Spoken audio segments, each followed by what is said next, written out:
हिंदुस्थानाचं आराध्य दैवत राजे छत्रपती शिवाजी महाराज,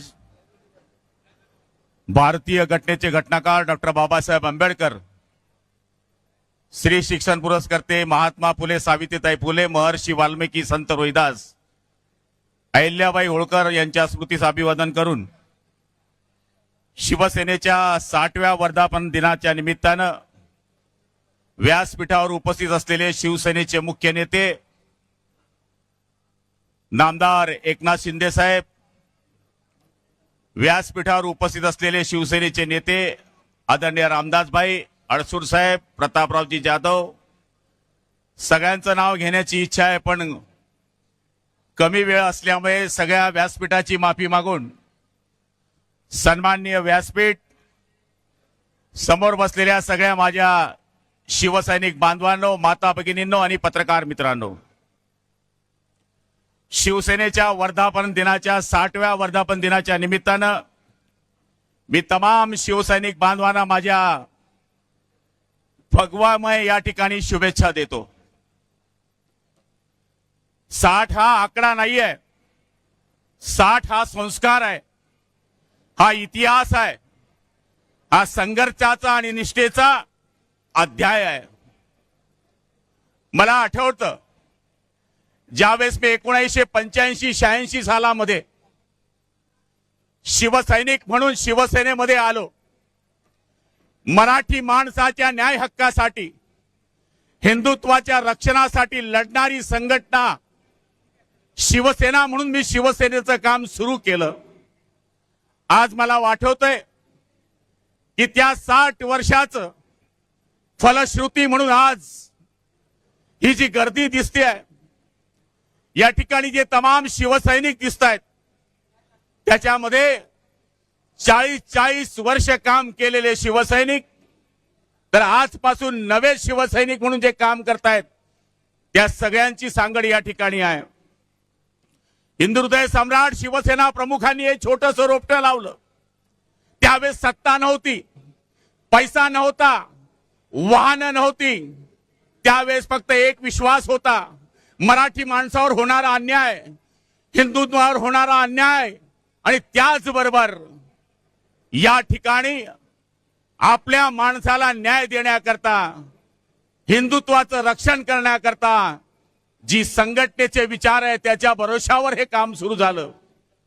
त्यावेळेस मोबाईल नव्हता, त्यावेळेस फोन होता, त्यावेळेस पैसे नव्हते, त्यावेळेस सायकलवर प्रवास होता, त्यावेळेस मोबाईल नव्हता, त्यावेळेस एसी नव्हता, त्यावेळेस एकच ध्यास होता, तो म्हणजे हिंदुत्वाचा ध्यास होता, वंदनीय शिवसेना प्रमुखांच्या विचारांचा ध्यास होता आणि त्याच्या भरोशावर ही शिवसेना उभी राहिली। बघता बघता मुंबई काबीज झाली, बघता बघता ठाणे काबीज झालं, महाराष्ट्रभर शिवसेना पसरली। 17 इतरांसाठी 1760, आमच्यासाठी एकच हिंदुहृदय सम्राट वंदनीय बाळासाहेब ठाकरे नावाचा गदर या महाराष्ट्रामध्ये सुरू झाला आणि तुमच्या आमच्यासारखे सर्वसाधारण माणसं या शिवसेनेमध्ये मोठे झाले। माझ्यासारखा टपरी चालवणारा आमदार झाला, रिक्षा चालवणारे एकनाथ शिंदे साहेब आमदार झाले, टोपली विणणारे चंद्रकांत खैरे खासदार झाले, पुंगाणी वाजवणारा विजयराज शिंदे आमदार झाला आणि सर्वसाधारण माणसाला सत्तेचं विकेंद्रीकरण कळायला लागलं।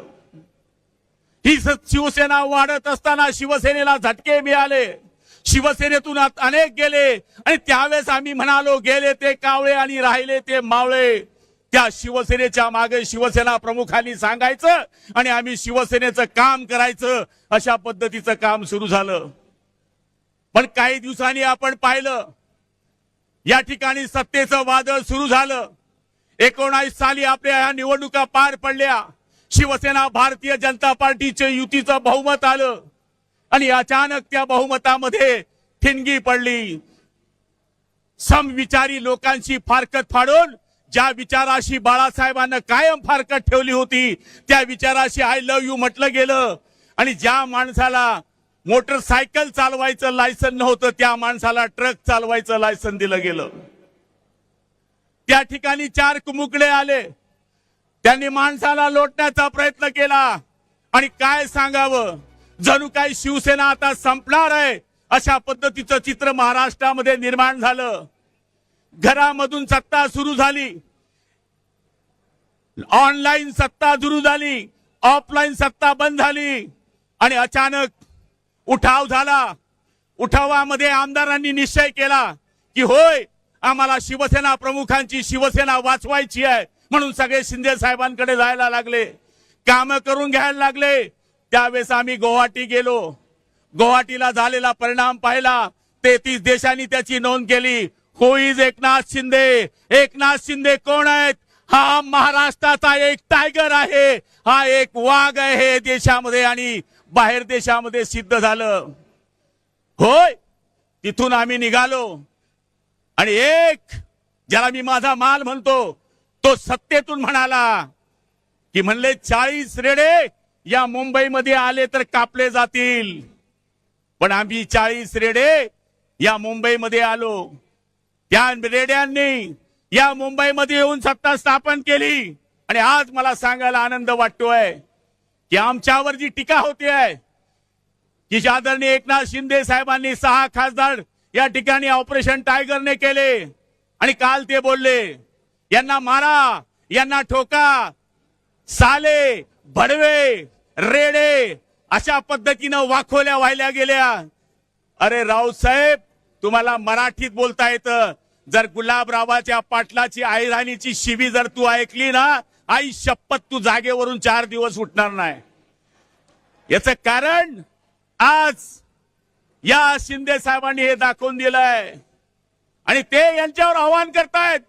हवाओं को निगलना चाहते हैं, हद से भी गुजरना चाहते हैं, किनारों की हिम्मत तो देखिए, समंदर को निगोलना चाहते हैं. आज या माणसानं सर्वसाधारण माणसांकरता ही शिवसेना ठांगली. माझा विश्वास आहे आत्मा अमर आहे. आज बाळासाहेबांचा आत्मा या हॉलमध्ये असेल आणि तो आदरणीय एकनाथ शिंदे साहेबांना आशीर्वाद देत असेल की माझ्या बहादरा, शाबास, तू माझी खरी शिवसेना या ठिकाणी वाचवलीस. म्हणून आमच्या बदनाम्या सुरू है. वो समंदर को खंगोलने में है, हमारी कमैया निकालने में है. जिनकी लंगोटी फटी है वो हमारी पगड़ी उछालने में लगे है. मला तरी असं वाटतं यांचं स्वप्न साकार होणार नाही. माझी वेळ संपली आहे, चिठ्ठी आलेली आहे. पण मी आपल्याला सांगतो 6 खासदारांचं मला माहित नाही, त्यांचं काय झालं मला माहित नाही. पण आता त्यांचं जे पोरग आहे ते माझ्या पोराच्या वयाचं आहे.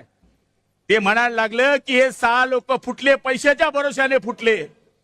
अरे सोनिया, तुमचे बापजादे मुख्यमंत्री होते तेव्हा तुम्ही मंत्री होते, गल्ली गल्ली फिरले असते, गावागावात गेले असते, आमदारांच्या नाराज्या काढल्या असत्या, शिंदे साहेबांना जवळ केलं असतं तर ही वेळ आली नसती. नाहीतर एकीकडे बघा, एक माजी मुख्यमंत्री आणि सध्याच्या उपमुख्यमंत्र्यांचा मुलगा गावागावात जातोय, जिल्ह्या जिल्ह्यात जातोय, शिवसेना बांधतोय, BLAचं काम करतोय, या ठिकाणी SIRचं काम करतोय, उन्हामध्ये फिरतोय. हेच काम जर तू केलं असतं माझ्या सोनिया तर हे दिवस आले नसते. म्हणून मी आज सांगतोय उद्याचे दिवस चांगले आहे आणि मला खात्री आहे शिंदे साहेब, सगळ्यात मोठी श्रीमंती काय असते? त्यांची अपत्य. तुम्हाला एक मुलगा आलाय आणि तो सोन्यासारखा आलाय, हीच तुमची श्रीमंती आहे. हे 32 वर्गाश त्यांचं पोट आहे, एसी मध्ये बसलंय, देशी गोष्ट करताय आणि ते संजय राऊत नावाचं बावलं ते संपणार आहे, संपवणार आहे. सांगण्याची गरज नाही. याला म्हणे मारील, त्याला म्हणे मारील. अरे आम्ही काय असेच दिसतो काय? 4-4 लाखातून निवडून आलोय. जरा आमच्या मागच्या गुन्ह्यांची हिस्ट्री चेक, राऊत चेक कर. 302, 307 प्लेन चॅप्टर 151 तुला पाठ नसतील तेवढे पाठ आहे. तू बसल्या बसल्या लेखणीच्या भरोशावर बाळासाहेबांच्या आशीर्वादावर खासदार झालास. आम्ही जनतेमधून आमदार झालेले लोक आहोत, जनतेमधून खासदार झालेले लोक आहोत. हा तो छोटासा झटका आहे, विधानसभेचा अजून फटका आहे आणि महापालिकेचा मोठा चटका आहे. हे विसरता कामा नये आणि तो तुम्ही देणार याची मला खात्री आहे. आज या ठिकाणी आपण सगळेजण बसले आहोत. मी सगळ्यांना विनंती करणार आहे की आदरणीय एकनाथ शिंदे साहेबांनी, त्याचप्रमाणे शिवसेनेच्या सगळ्या मंत्री महोदयांनी, त्याचप्रमाणे आपले युवा नेते श्रीकांत शिंदे साहेबांनी जो एक काम आपलं सुरू झालेलं आहे ते आपण सगळेजण मिळून करण्याचा या ठिकाणी प्रयत्न करूया. हीच आपण शिंदे साहेबांना या ठिकाणी ग्वाही देतो. आणि जास्त न बोलता मी आपल्या सगळ्यांच्या वतीनं माझे लांबलेले 2 शब्द संपवतो.